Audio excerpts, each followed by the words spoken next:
Live from New Delhi, you're watching DD India News Hour, India's voice to the world. I'm Abhishek Mahajan. Coming up in the next hour. Russia's President Putin says Europe is needed in Ukraine talks, but suggests deal still distant, while UN Security Council adopts US-backed resolution calling for a swift end to the conflict. South Korean court hears closing statements in Yoon's impeachment trial.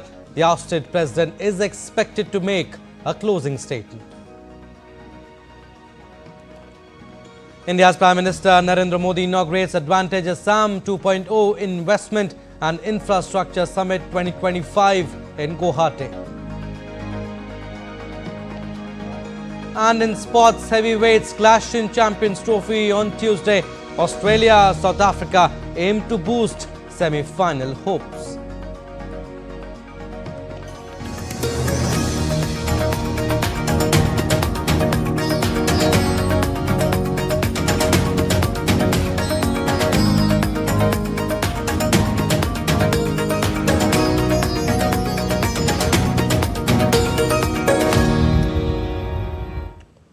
Russian President Vladimir Putin said on Monday that while Europe's involvement in Ukraine peace talks will eventually be necessary, Moscow first wants to establish trust with Washington. He acknowledged that a deal to end the conflict remains distant, but noted that Trump is approaching the issue rationally.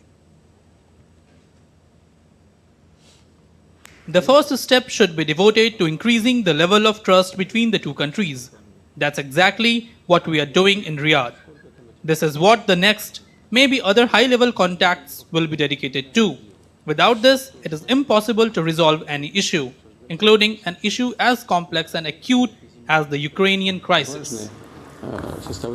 Meanwhile, Putin extended an economic offer to the US, proposing joint exploration of Russia's rare earth metals deposits and the supply of up to 2 million tons of aluminium annually if US trade restrictions are lifted.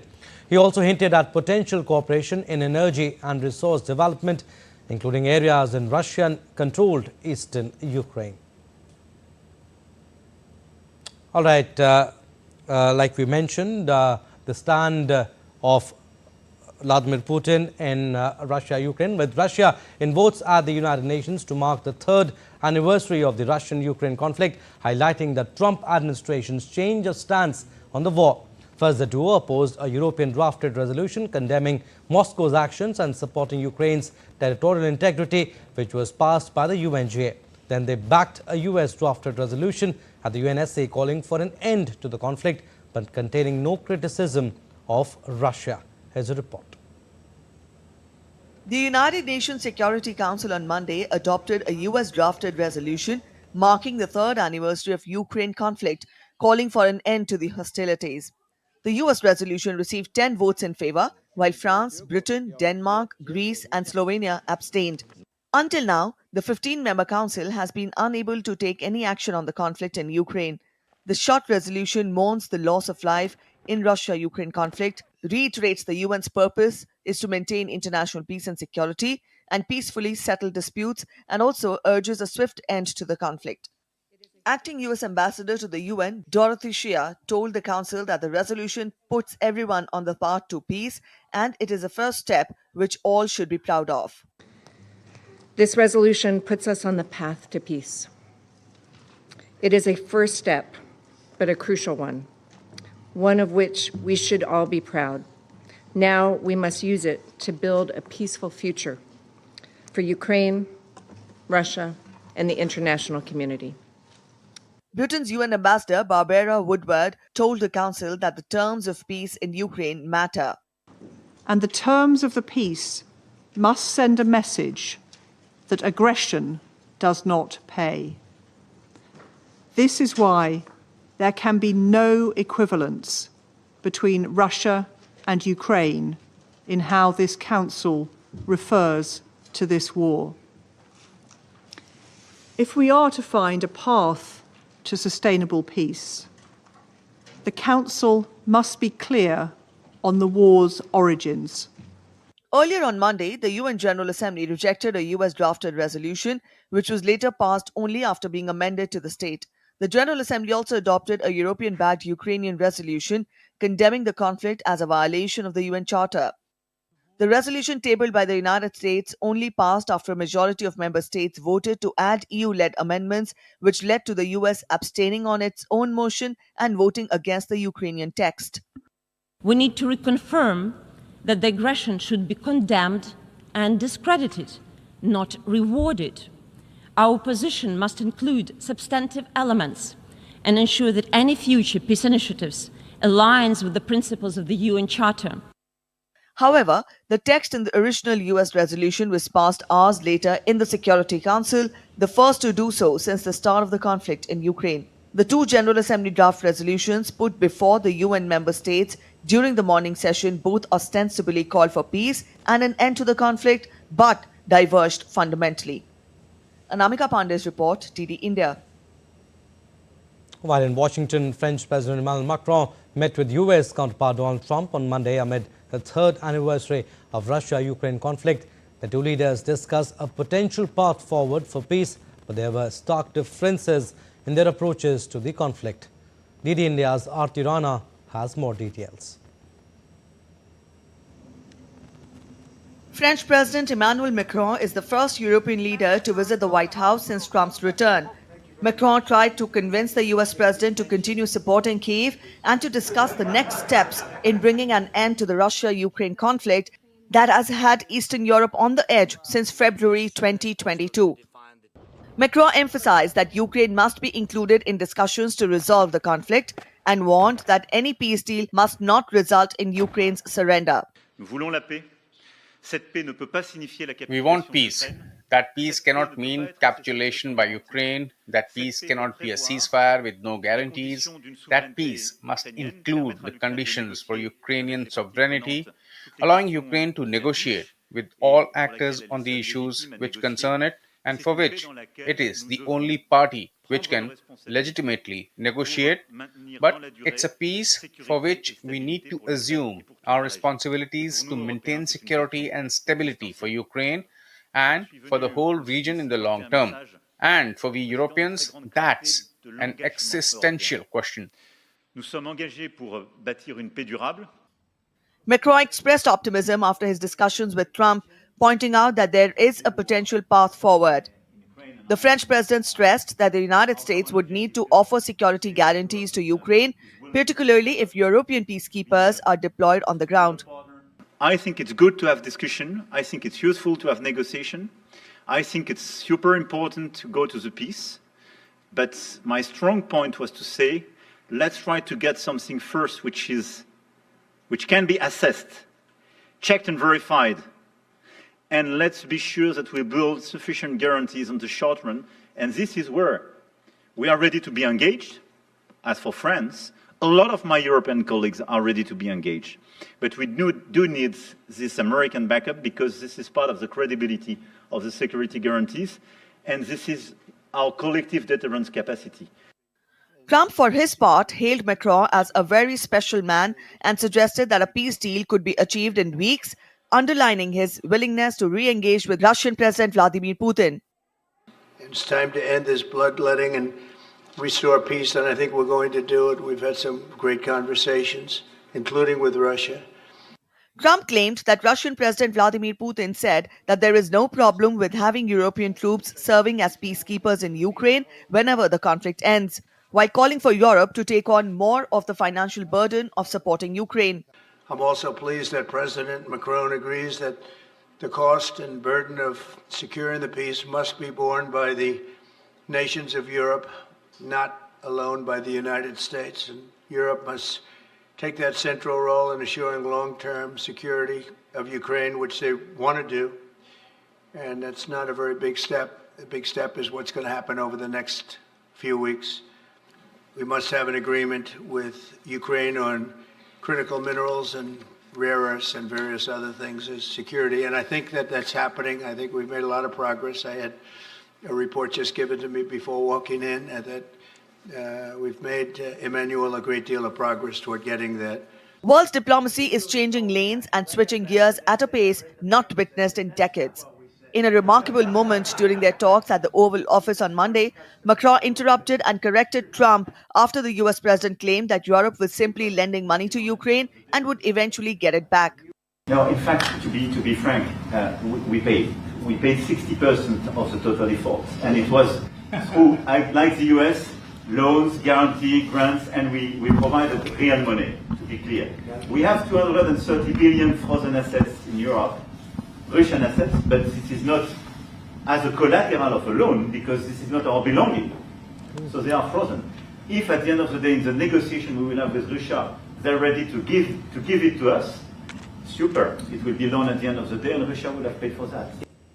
The discussions between Trump and Macron are part of a broader diplomatic push, but the world is watching closely to see whether this moment will mark a decisive shift in the global response to Ukraine conflict. Aarti Rana's report for DD India. And US President Donald Trump confirmed that tariffs on Canada and Mexico are moving forward despite ongoing diplomatic efforts by those countries to avoid a trade crisis. A report. US President Donald Trump on Monday confirmed that tariffs on Canada and Mexico are proceeding as planned. The statement came even as the US neighbors are scrambling to pursue diplomatic options to avert a near-certain trade crisis. Mexican President Claudia Sheinbaum expressed optimism about reaching a deal with Trump, hinting at potential levies on Chinese goods to secure an agreement. Separately, Canadian Foreign Minister Melanie Joly said the threat of tariffs is a real one and may continue for a while. Trump on February 1st ordered 25% tariffs on Canadian and Mexican imports and 10% on goods from China starting on February 4th, but issued a last-minute halt to the levies for a month as talks continued. He reiterated his belief that the U.S. had been mistreated by its neighbors and allies. We're on time with the tariffs, and it seems like that's moving along very rapidly. We've been mistreated very badly by many countries, not just Canada and Mexico. We've been taken advantage of. We were led by, in some cases, fools, because anybody that would sign documents like they signed, where they were able to take advantage of the American people, like has happened over the last long period of time, except for a little 4-year period that took place 4 years ago. But anybody that would agree to allow this to happen to our country should be ashamed of themselves. No, the tariffs are going forward on time, on schedule. While European industry ministers will meet in Paris to discuss measures to safeguard steel production in Europe in response to US tariffs on Thursday. Ministers from about 15 European steel-producing countries will gather to share findings and solutions with companies and unions. They're expected to sign a joint declaration to protect Europe's steel industry. Europe's steel industry has been impacted due to Trump's executive order imposing 25% tariffs on steel and aluminium imports starting March 12th. Kajal's report, DD India. Still to come on this edition of DD India News Hour. Federal workers sue over Elon Musk's threat to fire them. Under construction bridge collapses in South Korea. And India's first woman UN police advisor Kiran Bedi talks to DD India.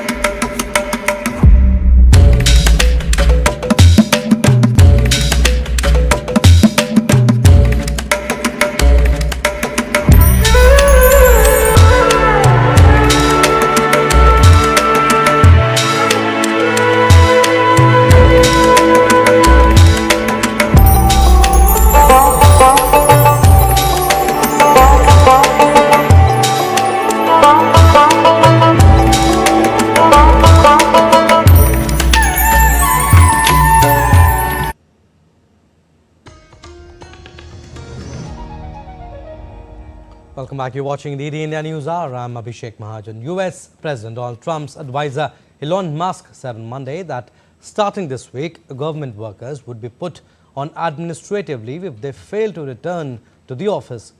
Musk is world's richest person who is leading a downsizing effort at the US government. Federal workers rattled by Trump's chaotic return to power face more uncertainty when many of them will be required to justify their jobs.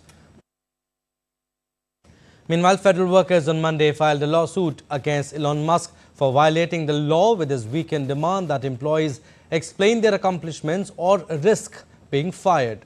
The updated lawsuit, which was filed in federal court in California, is trying to block mass layoffs pursued by Musk and President Donald Trump. This includes any connected to the email distributed by the Office of Personnel Management on Saturday.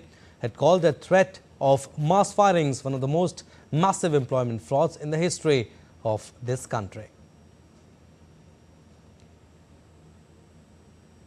And with the recent victory of the far-right German party Alternative for Germany, or AfD, there's a clear trend emerging as far-right political parties see significant gains across Europe, with nationalist movements strengthening in several countries. In Italy, the Brothers of Italy party, led by Giorgia Meloni, won historic 2022 elections, forming a coalition with League and Forza Italia. Meloni made headlines as the only European leader to attend Donald Trump's inauguration in 2017. In Hungary, Viktor Orban's Fidesz party has dominated since 2010. Orban was re-elected for a fourth consecutive term in 2022. And over in the Netherlands, Geert Wilders' far-right Freedom Party topped the 2023 elections, and after giving up his premiership bid, Wilders formed a coalition in May 2024. And in Slovakia, the nationalist SNS party is part of Robert Fico's government. Fico returned to power in 2023 and is a known Kremlin ally. Meanwhile, in Finland, the Finns party came second in the 2023 legislative elections and became part of the coalition government with Petri Orpo's National Coalition. And in Sweden, the Sweden Democrats came second in the 2022 elections. Although they do not have a government seat, they back decision-making in the coalition. Also in Austria, the far-right Freedom Party topped polls in September 2024, marking a significant rise in popularity. And in France, the National Rally, led by Marine Le Pen, was a finalist in two recent presidential elections and remains the largest party in parliament without a majority. And returning to the recent German elections, the AfD party doubled its support, reaching 20.8% in February 2025 elections, with backing from figures in Donald Trump's administration. And in Belgium, Vlaams Belang became the largest opposition party with 20 seats in the federal chamber after the 2024 elections. Meanwhile, in Portugal, the Chega party surged to 18% in March 2024 elections, cementing its place as the third political force in the country.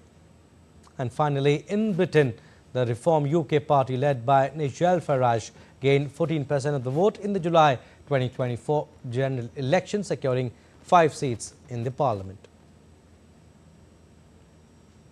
And South Korea's impeached President Yoon Suk-yeol attended the final hearing of the Constitutional Court on Tuesday. The court is to decide whether to formally remove him from office over his disastrous martial law declaration. Tuesday's court session is the last before the 8 judges go behind closed doors to decide his fate. Yoon's short-lived suspension of civilian rule plunged democratic South Korea into political turmoil, and he was removed from office by parliament in December. And at least 4 people were killed and 6 others injured on Tuesday following a collapse at a highway construction site in Anseong, South Korea. The National Fire Agency confirmed the fatalities, with 6 critically injured. Acting President Choi Sang-mok has mobilized all available personnel and resources for rescue operations and safety measures. Authorities initially reported 2 fatalities, later updating the figure to 4. The cause of the collapse is under investigation.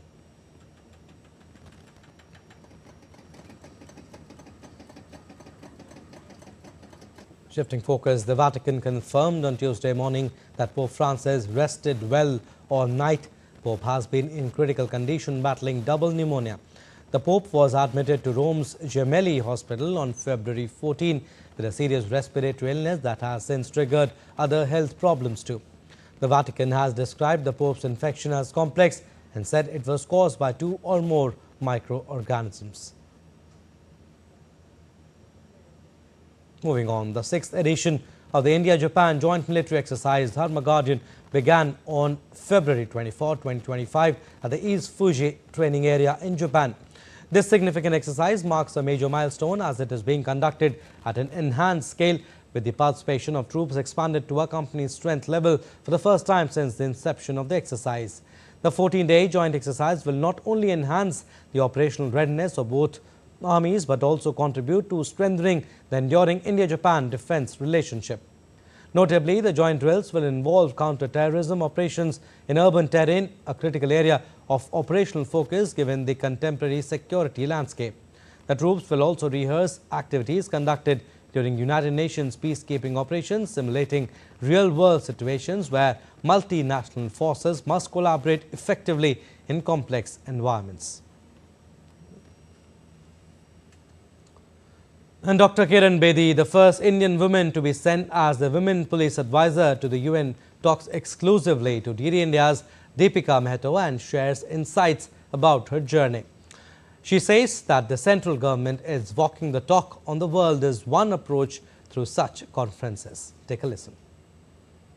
We have with us Dr. Kiran Bedi, who needs no introduction, and she is here present at the UN Women Peacekeeping, a Global South Perspectives Conference. Ma'am, thank you so much, first of all, for exclusively talking to DD India. No, thank you so much. I'm very happy to be here because Government of India actually made history when they asked me to apply for being the civilian police advisor. And I was afraid to even take the test for it because I was thinking it'll be a international knowledge. I may have no knowledge of it, but I prepared and I was selected. So I would give thanks to the Government of India, Ministry of External Affairs for having made me the first woman in the world to be the civilian police advisor in peacekeeping operations. And then, which enabled me to get back to the Government of India then and see that more women peacekeepers go. And since then, you see the number has increased because that's when we took a decision that India must contribute its women officers to peacekeeping operations. It was not a policy then. Ma'am, when we talk about the first ever UN Women Peacekeeping Conference in New Delhi, how important it becomes for such sort of conferences to take place in the national capital? Otherwise, how do you make... You say world is one family. How do you become a family if you don't hold such conferences where you bring people together? Actually, you are walking your talk. World is one family. You are walking your talk by these kind of Global South conferences. And then also doing it through women and women in power. They are all change agents. As the Honorable Foreign Minister said, Mr. Jaishankar says, they are all messengers of peace. India is sending 2 battalions to South Sudan and 1 battalion to Congo as well. How do you see this progress that the Indian women are making so far? Oh, they're becoming more visible. That's why I think it's more visible that how brilliant we are, how capable they are, and what is the potential they have in peacekeeping and peace. And you see, when you go to a war-torn, the biggest victims are women and children. Of any war-torn country, they are victims of sexual violence. They are victims of crimes against women. So therefore, who else do you need? You need women in position and you need children to be taken care of. Therefore, women are absolutely essential to be integral to peacekeeping. Thank you so much, ma'am. Most welcome. So there you heard Dr. Kiran Bedi talking about the role of women they are playing across different sectors, and especially the UN Women Peacekeeping. And they are not just the peacekeepers, but the peace messengers, as Dr. Bedi says. With camera person Chandrabhushan, this is Deepika reporting for DD India from New Delhi.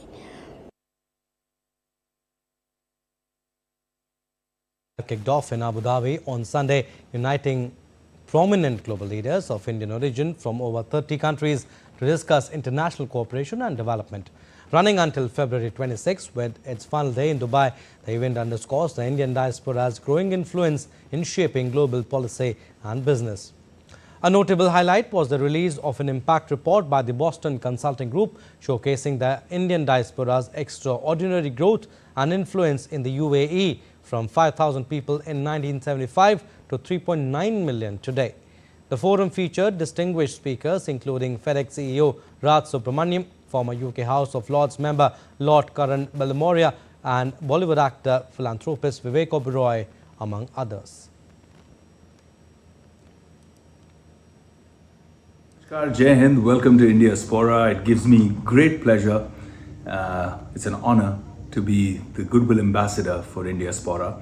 Indiaspora is an incredible organization that's bringing Indians from across the globe together into one network. Vasudhaiva Kutumbakam, no matter where we are as Indians, we should come together for the greater good. So here's a big shout out to all the Indians out there. Feel proudly Indian, participate in Indiaspora, come together, and let's make magic happen. Jai Hind.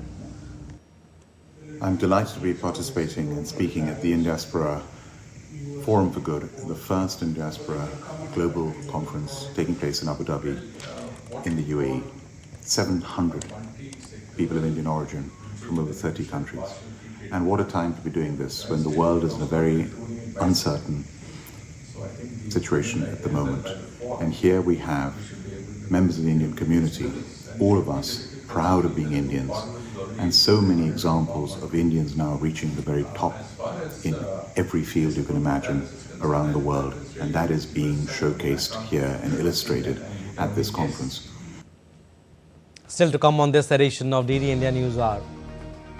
CAG report tabled in Delhi Assembly, 12 AAP MLAs suspended amid uproar. Microsoft CEO's phenomenal take on AI farming in India. And Mahakumbh witnesses continuous devotee influx, no vehicle zone in Prayagraj for smooth sail.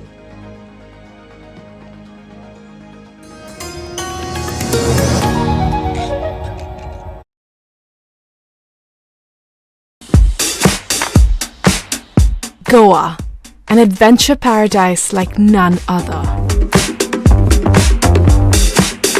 From lush forests to rugged hills, from pristine ocean beach stretches to stunning lakes, there is something to explore in every corner of the state. And some adventures are wilder than others.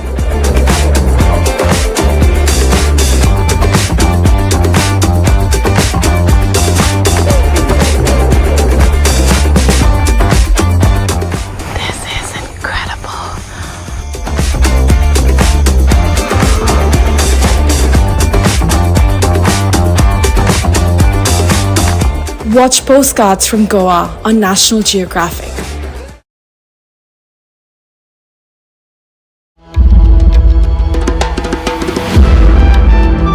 Timeless, boundless, and infinite.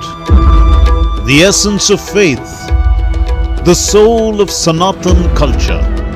From the sacred confluence of Prayag, where divinity descends to earth. Witness the grandeur, the devotion, the magic, world's largest cultural and spiritual gathering, with over 450 million devotees expected to attend. Mahakumbh, India's greatest festival of faith. Exclusively on DD India.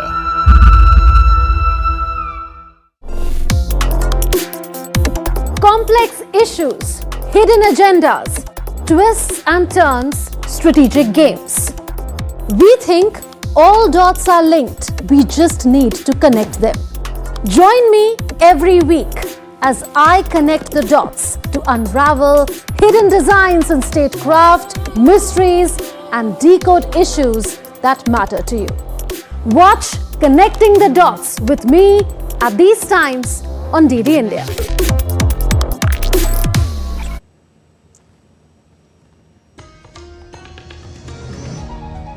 Welcome back. You're watching DD India News Hour. I'm Abhishek Mahajan. Recap of what we have done so far.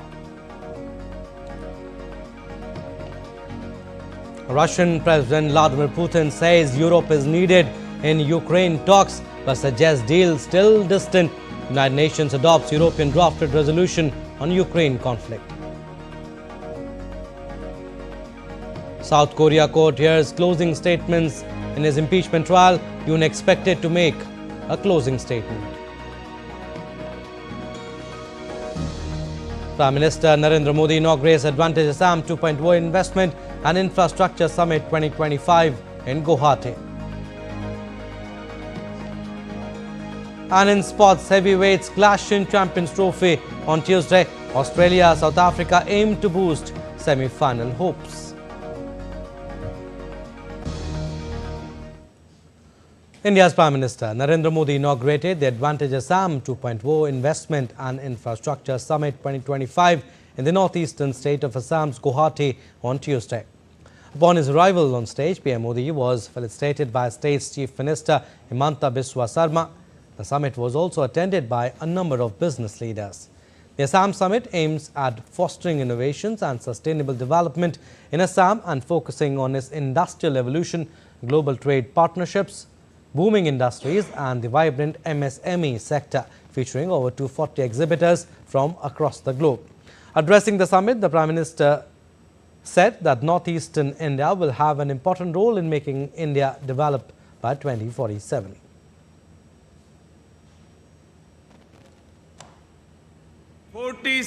तक भारत को विकसित भारत बनाने में पूर्वी भारत की भूमिका बहुत बड़ी होने वाली है। आज पूर्वोत्तर और पूर्वी Bharat infrastructure, logistics, agriculture, tourism और इंडस्ट्री में तेज रफ्तार से आगे बढ़ रहा है। वो दिन दूर नहीं जब दुनिया भारत की डेवलपमेंट जर्नी में इस क्षेत्र को सबसे आगे बढ़ते हुए देखेगा। The second day of the three-day assembly session began with chaos as within minutes of commencement, several Aam Aadmi Party's MLAs got suspended by Speaker Vijendra Gupta. Newly elected Speaker expelled 12 Aam Aadmi Party MLAs, including leader of opposition Atishe, from the House for disruption and sloganeering during Lieutenant Governor V.K. Saksena's address on Tuesday. Other Aam Aadmi Party leaders expelled include Gopal Rai, Veer Singh Dhingan, Mukesh Ahlawat, Chaudhry Zubair Ahmed, Anil Jha, Vishesh Ravi and Jarnail Singh. Earlier, addressing the Assembly, Delhi's Lieutenant Governor V.K. Saxena said that CAG report would expose the administrative failures of the former AAP government. सभी विभागाध्यक्षों को 100 दिवसीय कार्य योजना बनाकर विकास की रूपरेखा बनाने के निर्देश दिए गए हैं। मेरी सरकार ने मंत्रिमंडल की पहली बैठक में ही भारत के नियंत्रक एवं महालेखा परीक्षक की रिपोर्टों को संविधान के पटल पर रखे जाने का निर्णय लिया है, जिससे पिछली सरकार की प्रशासनिक कमियों को जानने और उन्हें दूर करने का मार्ग प्रशस्त होगा। And Bharatiya Janata Party-led Delhi administration tabled 14 Comptroller and Auditor General or CAG reports in Delhi Assembly on Tuesday. Delhi's Chief Minister Rekha Gupta presented CAG report on the supply and execution of liquor in Delhi on the floor of the House. The CAG reports highlights the alleged irregularities in the policy that was brought during the previous Aam Aadmi Party government. The report revealed that implementation of the now scrapped liquor policy by the former Aam Aadmi Party-led government in Delhi resulted in an overall Rs 2002 crore revenue loss. Meanwhile, the CAG report on the liquor policy, which covered a period of 4 years from 2017-18 to 2020-21, also revealed that the Delhi government faced a revenue loss of approximately Rs 890 crore due to the failure to re-tendering surrendered licenses, while delay in action led to losses worth Rs 941 crore due to exemptions granted to zonal licensees.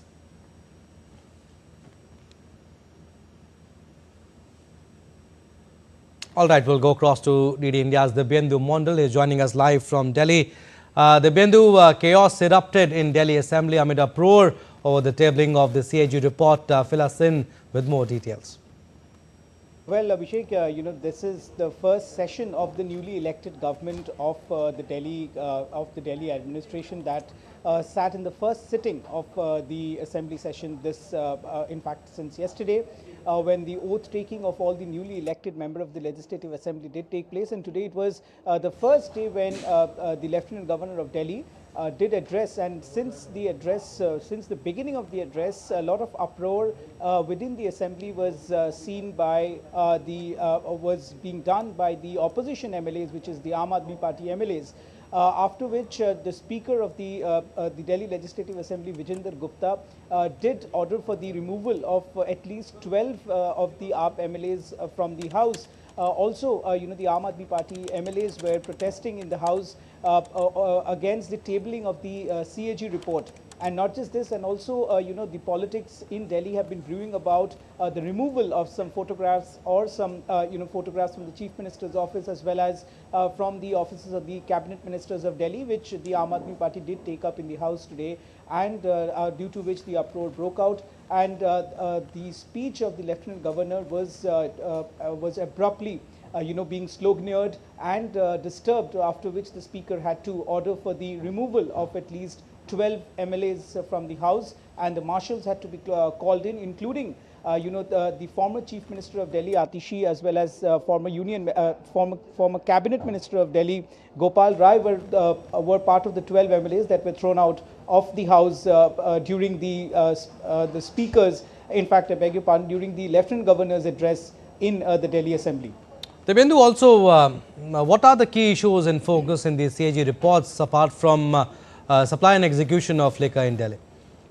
Abhishek, there are a total of 14 reports that will be tabled in the Delhi Assembly over the next couple of days. And today, during the first sitting, in fact, during the first phase of the sitting of the Delhi Assembly, the liquor report, the famous, what the BJP did take on the Aam Aadmi Party during the election, which the BJP called it as the liquor scam report, by the CAG was tabled. And if you allow me, I may read out some of the important key pointers which the CAG report did mention about. Of the misappropriation of funds as well as loss of revenue to the Delhi government. The key being, of course, is the loss of about 2,000 crore revenue to the Delhi government because of the way the licensing was done and because of the way how liquor vends were allowed to open in areas which perhaps and also non-renewal of the existing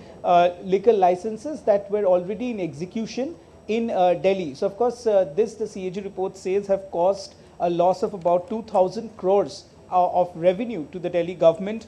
It also mentioned that there have been a lot of violations in the rules and regulations of how licensing takes place in Delhi. The report, the Empowered Committee report by the Delhi government and its cabinet recommendation was not taken into consideration while distributing these licenses. And also that the wholesaler profit margin was increased during this period where the new liquor policy or the excise policy of the Delhi government was in place. The CAG report says that this indicates a nexus between the government, the wholesaler, as well as the manufacturers. So, of course, these are some serious points being raised by the CAG report, which has been tabled, which are currently in discussion at the Delhi Assembly. All right, Debyendu, we'll leave it at that. Thank you for your inputs. Moving on, rescue operation at the Sri Shalam Left Bank Canal Tunnel in Telangana is facing issues as heavy seepage of water and mud is creating problems for rescuers with zero visibility, making it difficult to reach to the rescuers. According to officials, natural rock formations in the tunnel became loose during the rescue operation, causing sudden water and mud inflow that filled about 12 to 13 feet of the tunnel. The tunnel had collapsed on 22nd February, trapping at least 8 workers.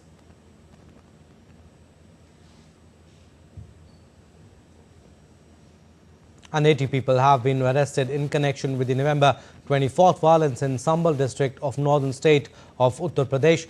Speaking to media, the district magistrate of Sambhal, Rajendra Pensia, informed that the accused caught in the camera, CCTV and drone are being arrested.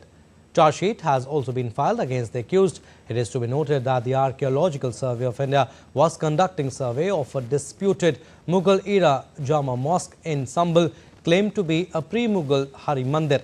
Miscreants caused violence during the survey, after which an SIT team was conducting the investigation. Meanwhile, the state government of Uttar Pradesh submitted its report to the Supreme Court of India, stating that the disputed well near the disputed Jama Mosque is a public property. Also, the mosque itself is made on the government land.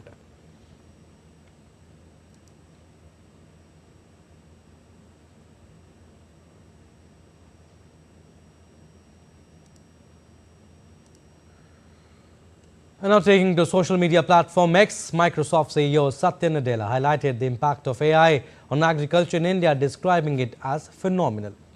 Sharing the story of sugarcane cultivators in Maharashtra, Nadella spoke about how the use of artificial intelligence has helped them in dealing with pests, droughts and diseases affecting their harvest and improved their conditions financially.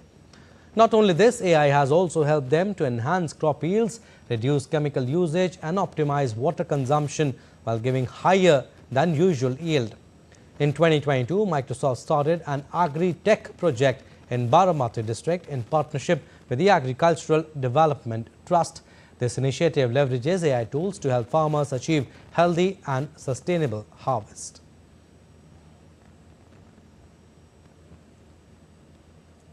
As the Mahakumbh Mela nears its fifth and last Amrit Snan on the occasion of Mahashivratri, devotees continue arriving in Prayagraj district of Uttar Pradesh to take a dip at the holy Sangam. As of Tuesday, over 3.16 million of devotees have taken the holy dip at the pious confluence of the holy rivers. So far, over 633.6 million snans have been recorded by the administration, creating a history in one of the largest religious and spiritual gathering of the country. The Mahakumbh Mela 2025 will come to a close after Mahashivratri.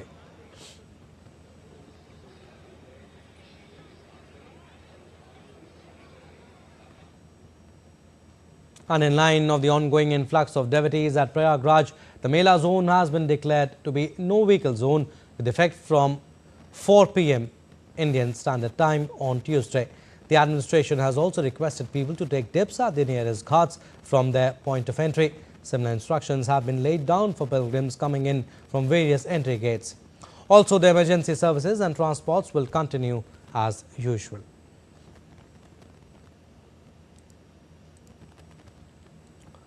As the much-awaited annual Mahashivratri festival is a day away, VIP access to the Kashi Vishwanath temple in Varanasi will be suspended from February 25th to 27th. The decision has been taken keeping in mind the continuous rush of devotees returning from Prayagraj and visiting Varanasi's Kashi Vishwanath temple as well as Ayodhya's Ram temple.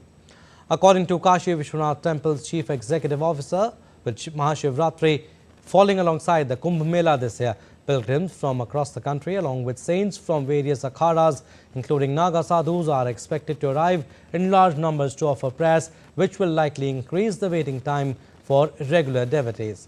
Besides, prolonged waiting amid hot and humid weather conditions could pose health risks, especially for children, women and elderly visitors.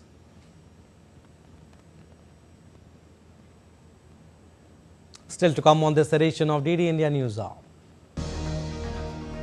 Anthropic releases advanced AI model Claude 3.7 Sonnet. Details after the break. And Novak Djokovic aims to claim 100 singles titles to play at Indian Wells after injury worries. And Roberta Flack's voice falls silent forever. Legendary singer passes away aged 88.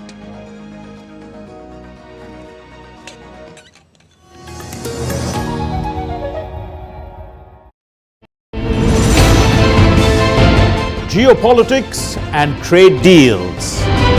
Economic challenges amid development. Hard work and the path to prosperity. It's the economy always. Between walkers, money is what money does and says. Supply creates its own demand. Between the bulls pulls and bears tears. When supply chains globalization and India rises to the podium. We'll get you centered with the economic brief at 8 p.m. every Thursday on DD India.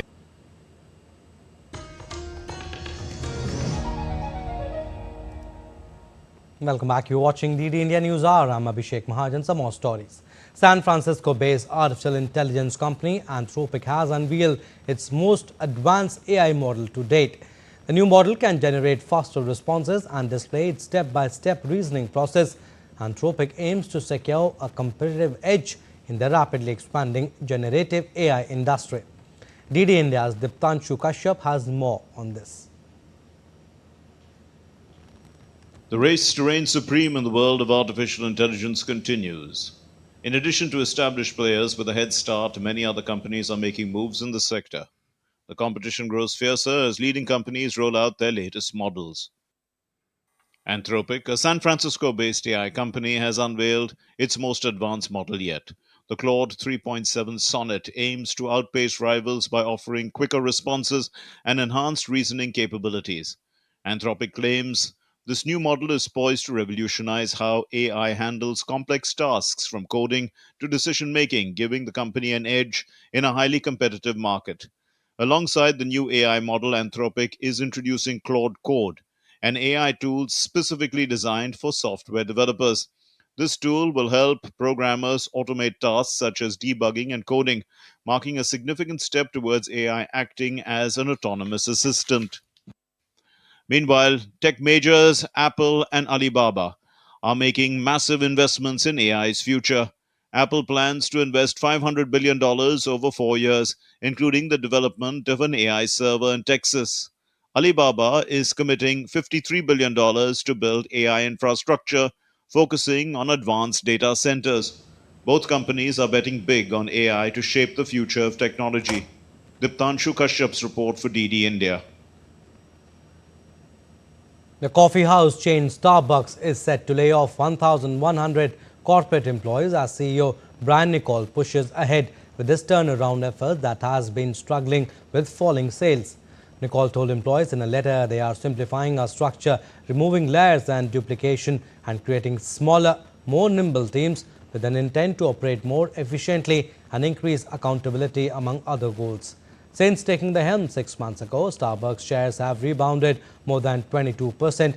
They were marginally up in early trading on Monday. Starbucks employs about 211,000 people in the US and around 150,000 employees internationally, according to its 2024 report. The company also said it was removing a few less popular beverages from the menu, including several Frappuccino blended beverages and a white hot chocolate, in line with Niccol's push to simplify its menu. And the tech giant Apple has said that it plans to invest more than $500 billion in the United States over the next 4 years, including plans to hire 20,000 people and build a new server factory in Texas. The move, announced on Monday, comes just days after US President Donald Trump said Apple CEO Tim Cook promised him that the tech giant's manufacturing would shift from Mexico to the US.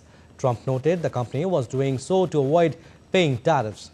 The pledge likely includes all of Apple's spending in the US, including general and administrative costs, and it was unclear whether the announcement represents an acceleration in spend.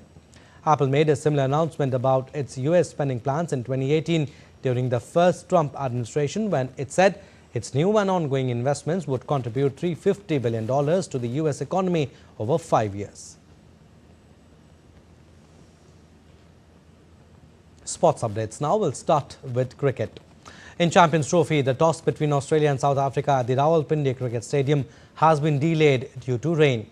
This crucial Group B clash will determine which team goes through to the semi-finals of the event.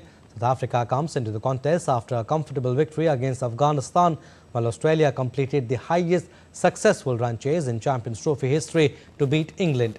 Both teams are coming off convincing victories and will look to continue their momentum in the all-important encounter. And India have made it to the semi-finals of the Champions Trophy, and Pakistan suffered an early exit from the tournament after New Zealand defeated Bangladesh on Monday. India will face New Zealand in the first semi-final. In fact, that will be the league match on March 2nd. For Pakistan, it's a huge embarrassment as the defending champions were not able to progress past the group stages in their first ICC tournament at home in 29 years. Earlier on Sunday, in fact, India defeated Pakistan by 6 wickets with a disciplined bowling performance and Virat Kohli's magnificent 100 in Dubai. Pakistan came into the tournament with high hopes of retaining the crown on home soil. However, things would take a turn for the worse as New Zealand defeated Pakistan in their first match itself.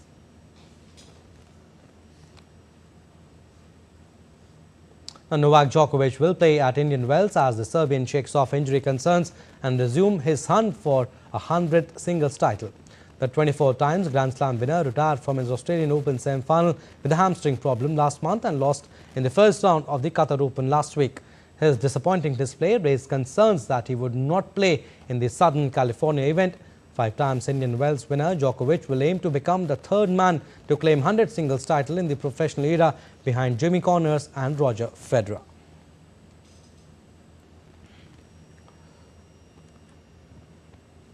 Legendary pop and R&B singer Roberta Flack, best known for the hits The First Time Ever I Saw Your Face and Killing Me Softly with his song, has died at the age of 88. Let's take a look at her life and legacy.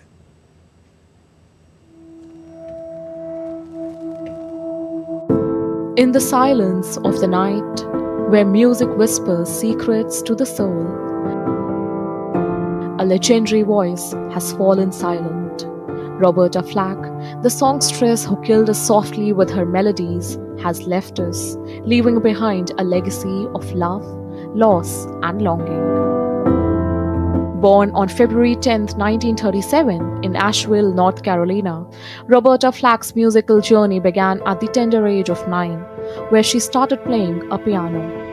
Her talent and dedication earned her a scholarship to Howard University, where she honed the craft, and eventually her unique voice and style captivated the world. With hits like The First Time Ever I Saw Your Face, Killing Me Softly with the Song, and Feel Like Making Love, Roberta Flack's soulful voice and genre-bending style redefined the musical landscape of the 1970s. Her collaborations with Donny Hathaway, Peabo Bryson, and others cemented her status as a musical icon. Killing Me Softly with this song was a big hit for the Fugees last year, and I recorded that song in 1972. It won the Grammy for Song of the Year and Record of the Year in 73, and you can hear it all over the world to this day. So I'm just so grateful that a song that I'm associated with has lasted for over 2 decades. Music is a universal language. It has the power to heal, to inspire, and to bring people together. Throughout her illustrious career, Roberta Flack received numerous accolades, including 4 Grammy Awards. Her music transcended generations, cultures, and genres, touching the hearts of millions worldwide. As we bid farewell to this legendary songstress, we remember her remarkable life, her enduring legacy, and the timeless music that will continue to kill us softly, with love forever. Roberta Flack's extraordinary life and her music remains a testament to the enduring power of love, art, and the human spirit. Rest in peace, Roberta Flack. Your music will live on. Sujata Lochap for DD India. Well, that's all for this edition of DD India News Hour. But do let us know your thoughts on the news of the day. For those on the go, you can get all the latest news and updates from India and across the world on DD India mobile app. The app is available on both Android and iOS. Scan the QR code on the screen to download now. We'll be back with more news as it breaks here on DD India. I'm Abhishek Mahajan from all of us here in Delhi. Thanks for watching DD India News Hour.